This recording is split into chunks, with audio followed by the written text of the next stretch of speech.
Hello everyone and welcome to my channel. This is Dr. Mommy Budgets and I am Amanda. Today I am here to do my week 2 budget projection for the month of September 2022. So if you are interested in this sort of content, then please stick around for the remainder of this video. For those that are new to my channel, welcome. And for those that are not new, welcome back. Here on this channel, I talk about anything related to finances. However, the twister is I do it from my own personal experience.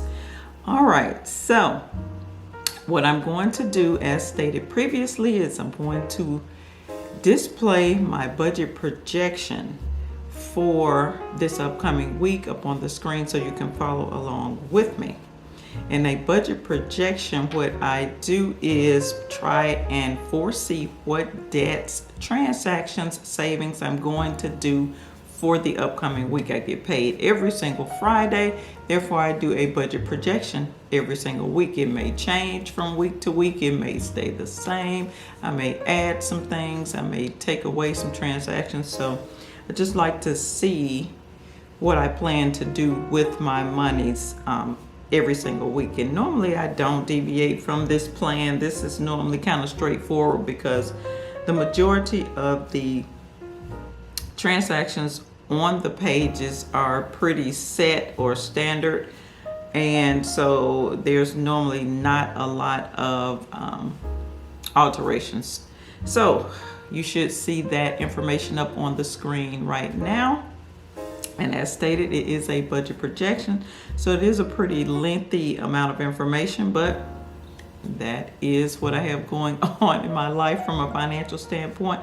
So I have to make sure that I cover everything that I do with my money each week. All right, so let's get started. Week 2 budget projection, September the 9th, 2022. And this week, I was able to actually come up with a small motivational phrase, if you will. It says, guard your mind. Yeah, it's very self-explanatory. You hear it all over the world, the internet, social media, day-to-day interaction with people. But do we really take the time to focus and do that? You need to guard your mind just like you are guarding any other aspect of you, be it your, physical body, your spiritual makeup. You need to guard your mind in that same way. You need to look at it as if, hey, pretty much when you're guarding your mind, you want to be able to have those things that come into your space that you want to come into your space. So for example, some people attract negativity and they are okay with negativity. As for me, I would like to attract positivity, and that is what I am, directing my thoughts toward. So and what that means is, not complaining, just not dealing in the negative, gossip, there's just all kinds of things that are negative that's not going to yield me the results that I want in my life. And yes, I am not naive or crazy in thinking that no, we're never going to have anything negative to creep into our minds or negative actions in our lives. I get all that. But if you can guard your mind and force yourself to think more from a positive standpoint, in other words, try and reminisce on the positive aspects of your life, then you'll find yourself gravitating in that direction more and more and more. So it is something you need to practice. It's something you need to do on a daily basis, minute by minute. Yes. So that's what I mean by guard your mind. So let's get into it. First item up is the mortgage for $292. Next, we have the security system for $26.95, followed by Netflix for $17.99. Then I have 2 auto insurances. For those that are old, you know I have insurance on 3 different vehicles. However, there are 2 separate policies. So yeah, that's where we are. I'm thinking about actually looking into getting a different insurance for the youngest child car. We're gonna see how that goes, because it is pretty pricey, and I get it, it's a teenager, 16-year-old and all of that, but yeah, I'm gonna still see if I can kind of find something that's a little bit cheaper. Anyway, auto insurance is $108 on one vehicle, and the other auto insurance is $59. So next we have student loans for $100. Then we have that college/car fund for $25. Actually, this week I did decide to give the money to the youngest child for his vehicle. Next, we have the debt amount coming in at $337, and as you see indicated there, that money will be going toward my mortgage this week. For those that are old, I have been battling. You already know I've been battling with, okay, this week am I going to send some of the extra debt money to the tuition account? Am I going to pay the mortgage, or extra toward the principal? But I need to do both.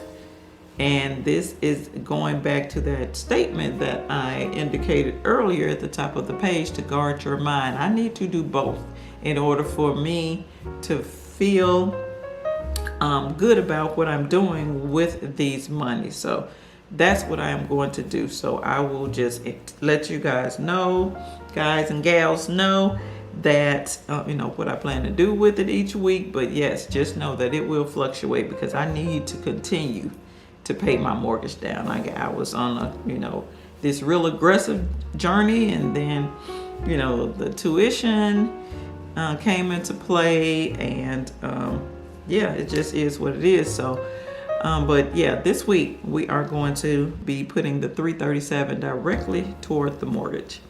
Then we have the child lunch account. This is for the last child that's still in high school, a senior. For $30 this week. Yes, we're paying full price for, what do they get? Lunch and breakfast. So yeah. Next we have the household expenses for $194. I am making adjustments to this number. Actually, I started working on this on yesterday. However, I'm still not really 100% sure. I'm going to do a separate video when I do actually get to the final number.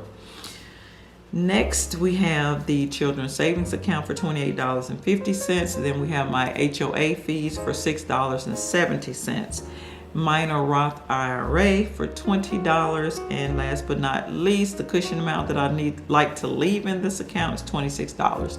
So the total amount this week is $1,271.14. And yes, I do have my coffee here, because it's early. I don't even know if it's 7 a.m. yet. So that's the total we have.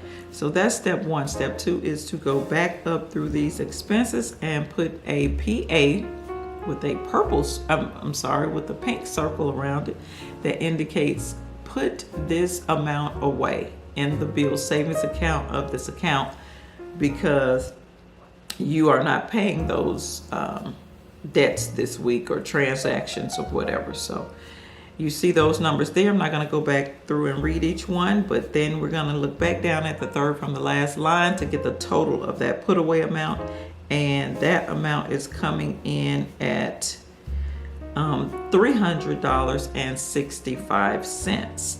Now what I need to do, I'm going to have to jump back up to that line before the put away amount, and I need to explain that line. That's the first line with that blue cloud around it. What I typically do is leave $1,368 in this account every single week. This week, you see the total amount of expenses does not equate to that amount, so we're going to have to subtract.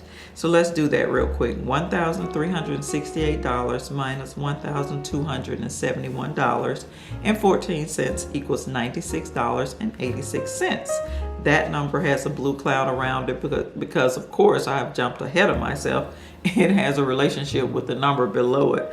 But that $96.86 is the amount I need to put away in the bill savings account this week because it's an overage. I won't need to use it this week. And it will be needed for bills transactions later in the month. However, that is what I'm doing right here on paper. Okay, just until we get through with all of the adding and subtracting. Now, that's that. Now what we're going to do is go back up and look through the transactions, and we're going to put a purple triangle beside any item that I will be taking care of this week. As you can see, yeah, there are a lot of items. Those things are actually going to I will be taking care of them this week. So the only one I want to focus on is that mortgage up top. This week is typically the week I pay my mortgage payment, the regular monthly mortgage payment. I think it's right around $876 that I pay per month. So that is what I will be doing today. All right, so let's do the calculation there. Now you see I projected $292 out of this week's pay. However, the total amount of the mortgage is $876. So we're gonna have to subtract the projected amount from the actual. So $876 minus $292 equals $584. That is the amount I need to pull out of the bill savings account to help me to reach that $876 total right here on paper, though. I'm doing that just right here until we have all the numbers calculated. So that number gets a yellow line up under it. All right, so now here's what we have. We're going to go down to the next to the last line, and we're going to subtract those two numbers in the blue clouds. Remember, one of them was an amount I need to put away. The other one was an amount I need to pull out. So we're going to do that first. So if we're looking at the next to the last line, the $300.65 minus the $96.86 leaves $203.79. That amount needs to be put away because I will not be using it right here on paper. I will not be using it this week. So that's that. Now that we've gotten through all of these calculations, let's look at the two transactions that have the yellow line under them. They have a relationship. One amount we need to pull out of the bill savings account, which is that top amount to help me pay for the mortgage. And then at the bottom, we have the $203.79 that we need to put away because I don't need all the monies this week. I know it can get confusing, but believe me, that's why I have to write it down and do the calculations on paper. So let's look at the very last line. We got those two transactions with the yellow lines under them. We need to subtract them because that's two different actions we need to do. One amount we need to put away in the bill savings account and the other amount we need to take out. So let's do that. $584 minus $203.79 equals $380.21. And that number will get a full yellow box around it because, yes, you guessed it, at the end of the day, that is what I will be doing with my money this week. I will be pulling out $380.21 to help me satisfy these transactions for this upcoming week. Whew. So that is how I do my budget projections every week. And yes, some weeks it is, a little bit easier than others, but some weeks you have to sit down, write all those numbers out, move the monies around right here on paper, do your calculations. You have to do that to make sure that you stay on top of your money. So I would love it if you would subscribe to my channel. Also like this video, leave me a comment. Let me know what you're doing with your money so that we can get this information out to more people, because truth be told, we do need to budget our funds. We see how the world is going, the direction it's going in. So yeah, we need to actually get a nice grip on our finances. This is Dr. Mommy Budgets, where we dream big but start small around here, and I will see you in the next video. Peace.